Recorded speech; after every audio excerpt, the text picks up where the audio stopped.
nuclei, and they have these axons that go into the posterior pituitary. Oxytocin is going into the blood, and you have injections or milk ejection if it's about breastfeeding.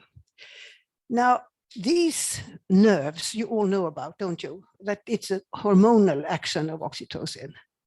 But at the same time, you have actually collaterals from these nerves, which are the same neurons that go to the parts of the pituitary where you control the stress axis, but even to the amygdala. That means that when these neurons are activated, you will have, either if you want it or not, a calming effect in the amygdala. And then in addition, you have these sort of parvocellular neurons, which come from only the paraventricular nucleus. And this is a vast network of oxytocin nerves, which would reach almost any place in the brain or the nervous system. And recently, it's become clear that you have it even in astrocytes everywhere. It's more like a neuroendocrine system, that you have levels of oxytocin in the brain, which then will influence every function. And it's always towards the same trend of activity: reduced stress, above all, reduced inflammation, and then it also has healing properties. But this is just a reminder that the parvoventricular system is probably older. So you can reach that from the skin more easily. You can never activate the oxytocin with the pulses from the skin. Then you need suckling or the Ferguson reflex in birth. So it's easier to activate that system. And people haven't seen it because that will not necessarily be reflected in blood levels. It just goes on in the brain and you see the effects. So remember, a complex system with a large potential for influencing functions in the brain and in the body. And you can sometimes have it all activated and sometimes just parts of it. So this is just another way of saying, sort of summarizing the effects of oxytocin you have during birth. We know that the oxytocin released into the circulation stimulates myometrial contractions. But what I didn't know, was clear of, is that it also stimulates prostaglandin release. But there is not the other way. Prostaglandins can never stimulate oxytocin.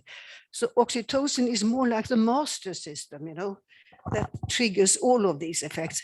And at the same time, because of this, construction of the neurons in the brain, you will have these central effects, which is then, as I said, less fear, anxiety, amygdala, less pain, less inflammation. This is the coming thing. Less stress, but more parasympathetic activity, more social interaction. And we also have the dopamine connection, which gives you well-being, feeling good to different levels, so to say. And you get all these effects, more or less, if you stimulate the oxytocin system, in particular, the parvocellular network of oxytocin. So you see how broad it is. You can't separate these effects, really.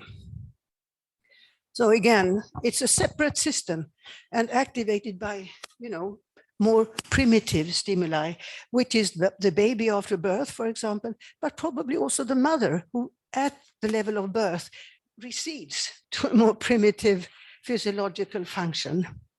So, and this is to show you the pulses of oxytocin. It's been very difficult, to see them because they sometimes just last for 15 seconds. And you have to take a lot of samples to be able to record them. But you can also see they reach quite high levels when they really are released. And that's needed, of course, to activate the receptors. And we also know that during labor, there is a continuous rise of the frequency of oxytocin pulses, but also of the size of the amount of oxytocin being released in each pulse. And at birth, there is this mega pulse of oxytocin that is really important. So we have the oxytocin, but there is also this question, of course, if we do have central effects. So if you activate the oxytocin from you know, with the Ferguson reflex, when the baby's head is pressing, well, there are many studies now showing that in parallel, you will have a release of oxytocin into the brain during labor, which will adapt the brain a little bit more social. It depends on the environment and the situation, but it is activated. And you can also sort of grade it. The more oxytocin, you more tend to reach the dopamine system, which is the positive feeling. In the beginning, it's more like inhibition of pain and stress levels and the fear. And as I told you, we have these nerves to the amygdala. It's calmed all the time. And now everybody says, yes, we have pain, yeah, but the stress system is also activated. But without a concomitant activation of the oxytocin system, it would be much worse. And that also means that if you can change the ratio between two, if you can increase the part of the oxytocin, you will have even less pain and even less stress to be sort of experienced. So, but we also need to understand that if you have a hormone like oxytocin, it is a matter of the amount of oxytocin, like, you know, when you infuse oxytocin or you have your, but it's also the receptor, of course, that should sense it. And that one can also be differentiated. I mean, you can have a receptor that's more active or not active. So you have two components. Sometimes you can have low levels of oxytocin, but a high activity because you have a high receptor activity, and vice versa, of course.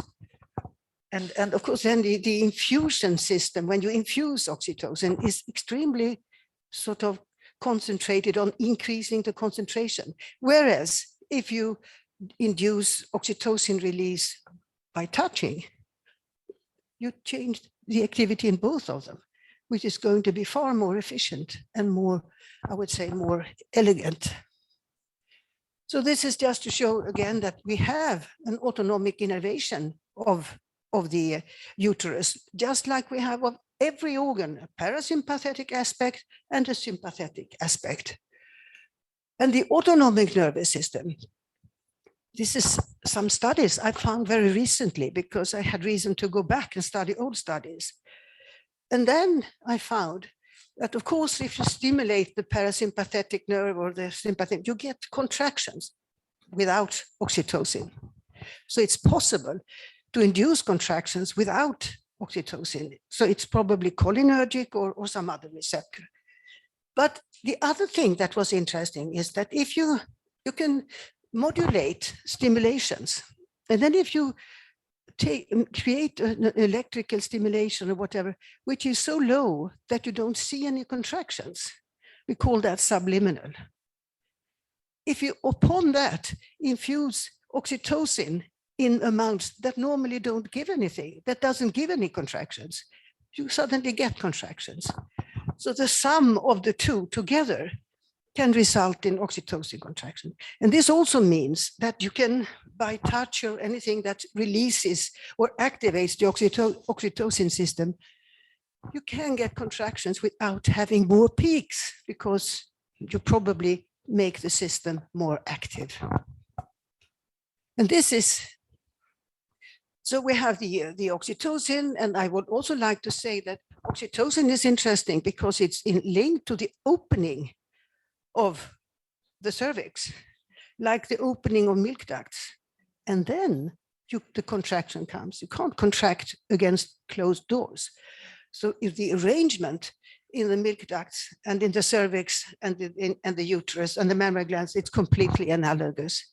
But you can also actually, there is a difference in the sense that you can, if you take away the oxytocin gene, you can still give birth. All these animals can do because they have the parasympathetic nervous system. But you can't lactate and the pups die because there is no parasympathetic innervation of the mammary glands.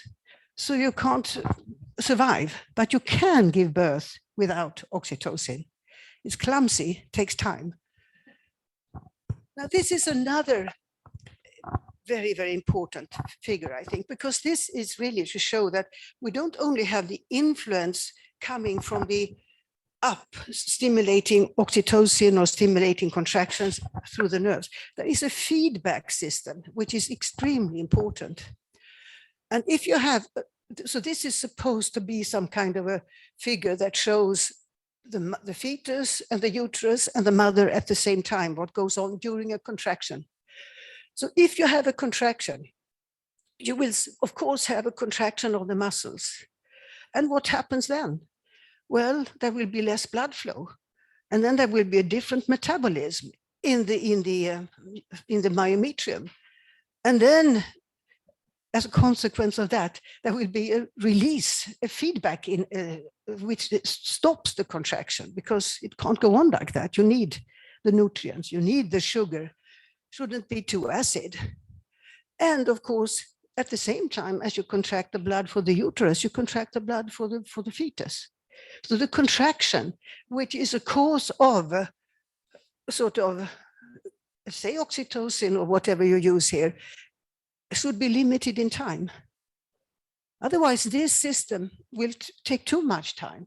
So if you have too much oxytocin, too much contractions, you will end up in a state when you have perhaps this arrow will be much longer and the period for relaxation is less. And that's going to be damaging. It's going to have, and then there's another aspect. There will be more pain, and that you will have the brain is going to be informed, and then you shut down the oxytocin and you sort of go into an inhibition also at the central level. So this is in a way the opposite of the Ferguson reflex, which drives the positive aspects, but you also have a negative one. So this means that during birth you will have a balance between these two. So the more contractions, the more negative information to stop it. And the more of the parasympathetic, the better, because that's going to have a more active promoting effect. This one, I think, has been underestimated as a nervous effect. It's as if people talk about what they feel, but it actually resets not only these local circle here, it changes also the balance in the brain. So this is just to summarize that you have the uterine contractions with hypoxia, etc., goes up to the brain and activates the stress system, which is sort of just summarized by CRF here. All of it comes, pain. And the more low intensity stimulation, you have oxytocin.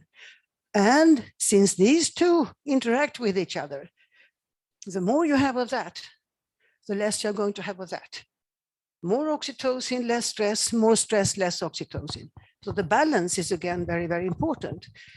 And as I said, you can influence that from the outside by separately stimulate the oxytocin system. Now there is another aspect of this, also have found by reading the literature, it's not been integrated really. And that is that if you have these contractions here, you have this activation of the sympathetic nerves, and they go up to the brainstem and then up, of course, to the hypothalamus. But then what's been found, that it's not only oxytocin release that's inhibited, it seems that the number of oxytocin receptor, or the function, I don't know the mechanism, is also decreased. So you have a very, very elegant way of sort of inhibiting everything by this feedback nerve. So you change the receptor binding and you change probably the release of oxytocin, but the two together will lead to a very, very quick decrease of activity. That's when you have to give more oxytocin or whatever, which is not so easy when the receptors are not very well working in this situation. Now, what about amygdala then? Well, we also have stressors from the outside. So everything that we perceive as stressful is going to be, filtered through amygdala here some way. And this, this hippocampal amygdala pathway will somehow decide what is the value of what's going on outside. And depending on if it's dangerous or non-dangerous, it's going to activate the stress system or the oxytocin system, which has also not been seen before. There's an active release of oxytocin by things that we perceive as friendly, safe, rich, plentiful, whereas the stress system is, of course, a bit more well known that things are good. That means, again, that you can have a situation which is stressful, okay, you can take the stress away, but you only come halfway. It's only when you also activate this other system that you get into the full oxytocin effect. So this is just to show, of course, we know that the pulses of oxytocin are extremely easily stopped by stress. And it could be noise, or it could be something else, but that's easy to understand. But what's becoming more and more clear is that there is something more, that we are reduced to at this time of life when the mothers are giving birth to a level where I would rather call it the limbic language, where we are more looking at, is this environment safe? Do I feel that somebody is supporting me? Have I been here before? More, is this dangerous? Is it safe? And I also think that, I'm sort of referring to yesterday, that this includes that things should be as they are. Changes will be somehow upsetting and causing stress, because you need all to be where you should be and where you usually are. So this one is not only negative, she's social support in one way, but she's definitely going to stop your contractions, because it's immediately, because the mother is so intensely talented in interpreting facial expressions or body language or the tone of voice. So she will immediately see that she is here, but she's not.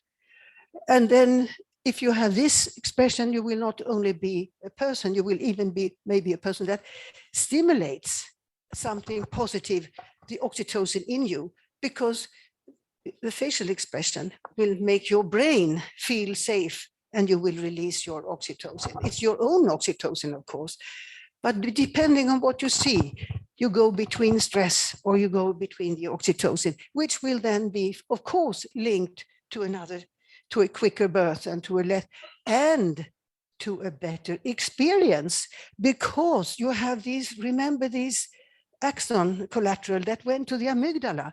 That's going to cause decrease of fear, and you will have the well-being. And actually, I would say there is also, skip that slide later, now they have isolated neurons that go to the amygdala, which are involved in memory formation of pain. So but when these are activated, memories of pain are not going to be performed. So that could also be something that is not only good for the moment, you could also sort of reset the system in the way that the stress reaction will not be remembered and will not be less risk, of course, of having stress diseases later on. So, okay, so this is just to say again, the limbic language, I think, is very important. It's more important in women when they give birth and later on.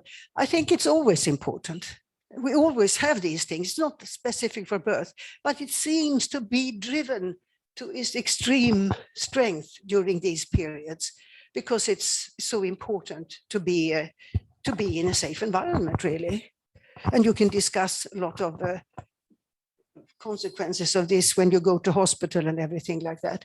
But this is really something that women are super good at. Means also that if you go into the wrong line here, you will find everything appalling and get angry and upset at everything, because you're in the other, you have this other, I would say, glasses on. And that means that sometimes midwives may say rather neutral things, but it might be perceived as angry, and because you have got into this defensive, hostile mood, which is actually the other way, the other side of oxytocin, to be a little bit protective. So again, we have this extremely important balance between CRF or stress and oxytocin, which Jonathan, I saw you, which we started to discuss yesterday, and where we have taken out everything in the literature and shown at all the pieces, all the places where you have these antagonisms. It's in the circulation, it's in the brain, it's everywhere. So these two things are really well designed to be a servo system for balancing of stress. If, of course, you know the codes. So you have to understand how to activate the two. And we all know about the stress. We know less about the positive things. This is just again to summarize, to show you how extremely many places you have these oxytocin inhibition of stress release and stress responses.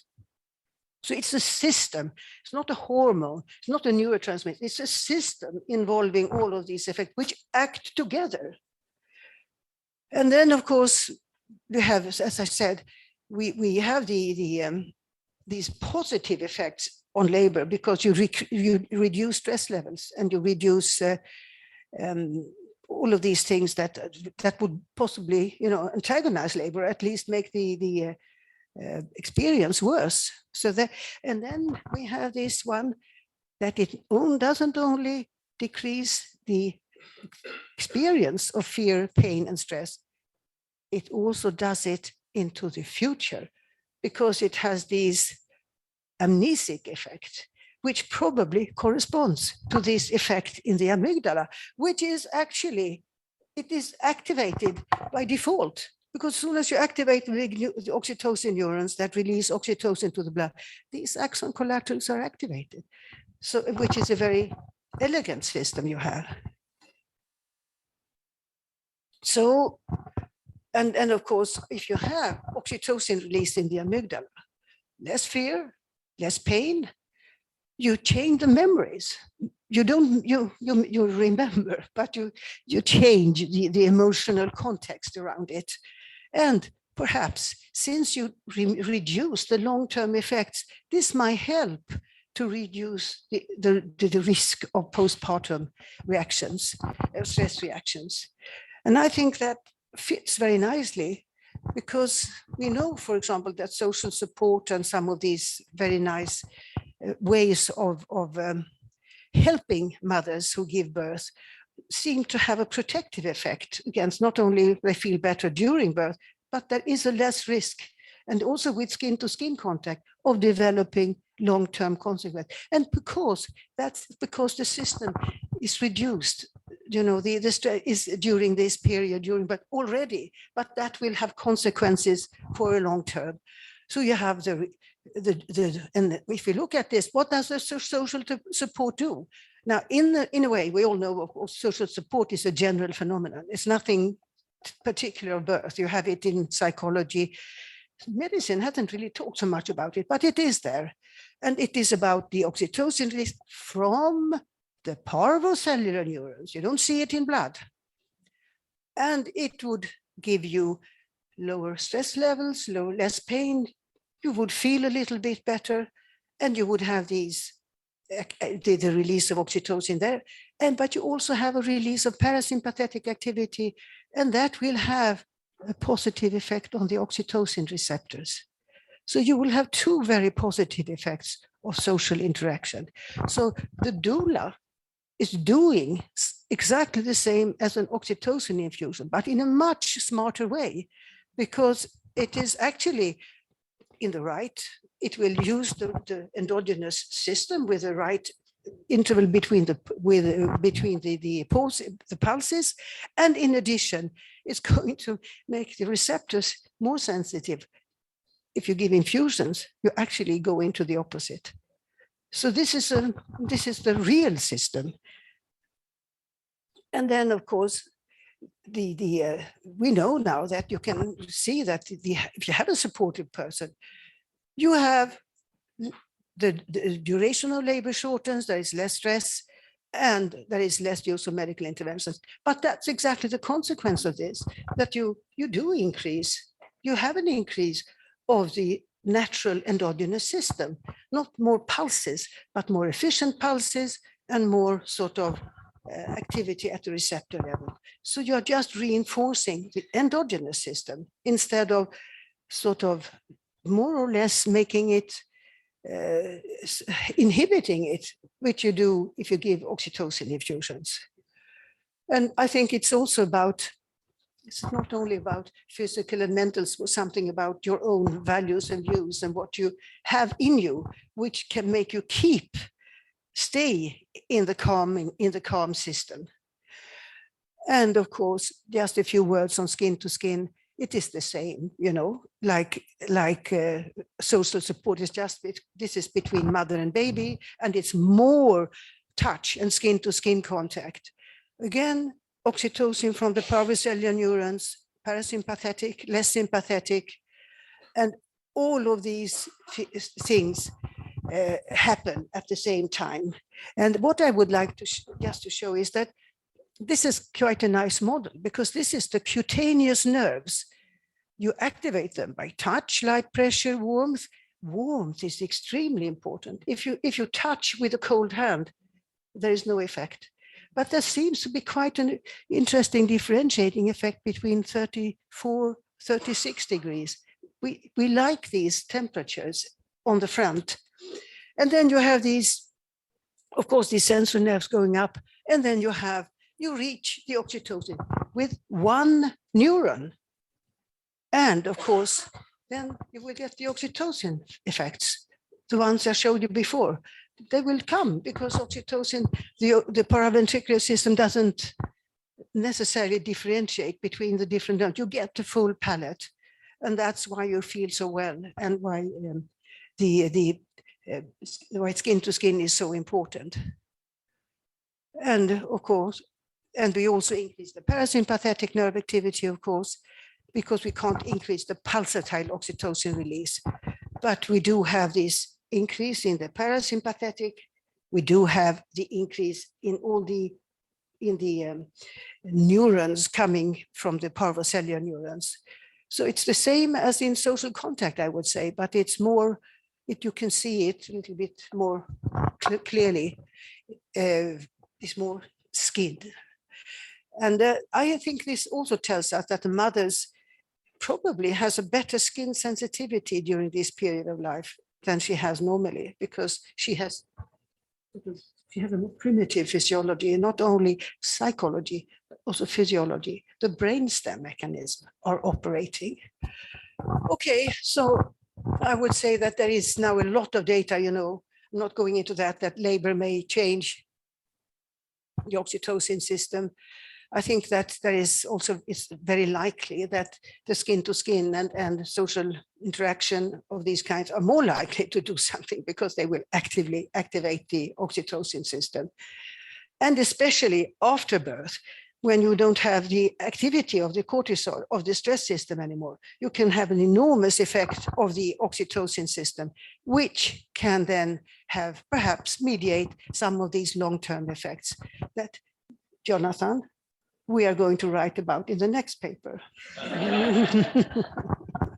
So I think this is a system with immediate effects. It does help labor. It does make the mother feel better, but it is also protective, not only for the moment, but also in the long run. Just like having a horrible experience is also going to increase the risk of a horrible future, so to say. So it's both ways, and you can sort of modulate that. And what I would like to just stress again, that the skin is like a piano, you know. You have different keys, and some of them will release just oxytocin, and then if you increase it, you can have oxytocin and cortisol, and then you can have only stress, you know, it's really bad. But this is a possibility to choose and specifically activate the oxytocin system, which is not so easy otherwise, because the surrounding is so complex, but you have these nerves there. That is what I would like to tell you. So thank you very much.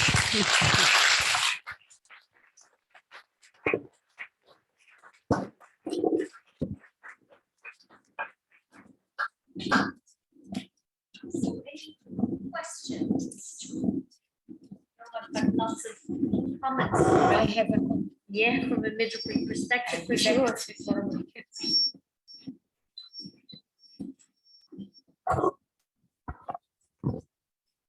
Thank you for such an impressive presentation. From a midwifery point of view, I think many midwives, all the midwives should hear your lectures, because you have highlighted, because you have showed, maybe I So I think that you have showed the side effects of the many inductions that we do to women instead of helping them, having a more natural birth, giving more time to nature to do its work. Well, thank you for a big lesson. Yes, I've been really, you can see, very impressed. But I don't think I'm going to write what you said, because this is really, for us midwives, a big lesson. Thank you.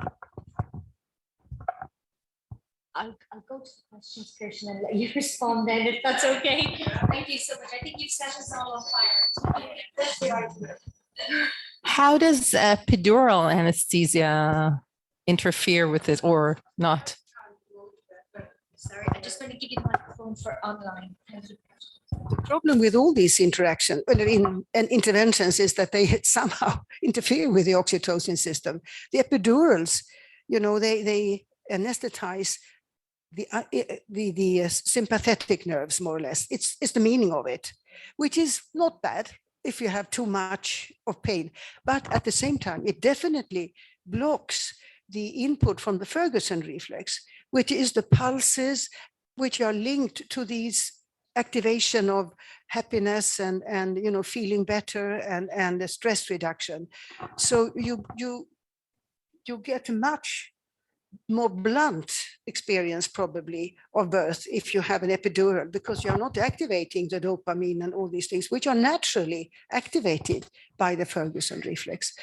I'm not saying it's deadly, but it takes away a piece of this experience and also probably part of the speed of the birth. We know that, by the way, and then you give oxytocin infusions, which is also upsetting these balances. It's easy, you can never do anything in a biological system without getting effects that you didn't expect unless you really looked for them before.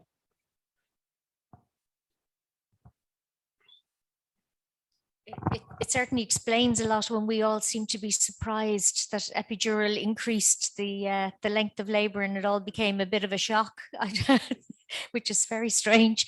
Julia. Yeah, I just wanted to comment shortly to what about the epidurals. I mean, that's also what we see as midwives after birth. I mean, we all have seen women after epidurals. They're somewhere else. They just they behave different. They're not unhappy or not, but it's a different. Yeah, it's just like what you said. So that's I think that resonates. The peak somehow. My question. All right. So that's why. Yeah. Mm-hmm. Mm-hmm. My question was at the end. You pointed, I understand, also towards prevention. You said that activating the oxytocin or the system through touch, did I understand that right, as prevention, because you can also do that later, etc. with oxytocin. My question is now, where do you see the role of breastfeeding in that? Because that's like big time active.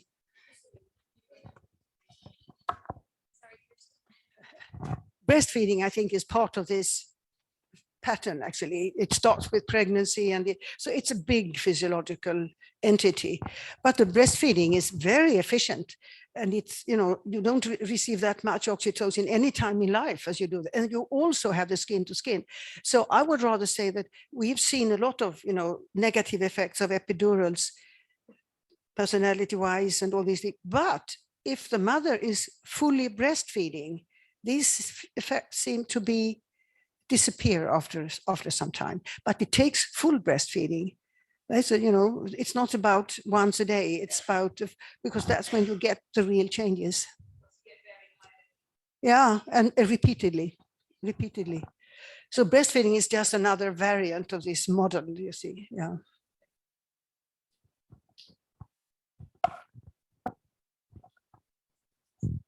Thanks so much, Kerstin. Absolutely fantastic presentation.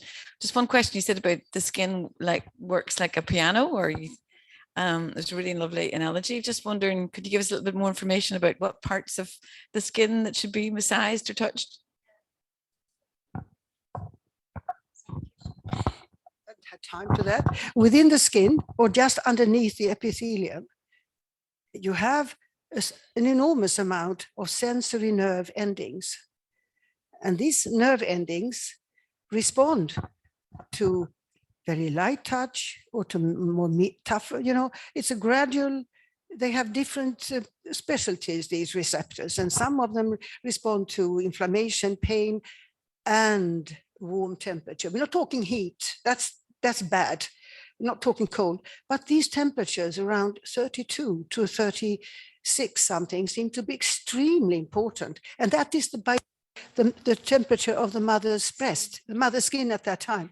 So somehow that is extremely modifying and potentiating. So actually we've seen that mother's skin temperature is reflected into the baby's stress relaxation at the time, but also after 1 year.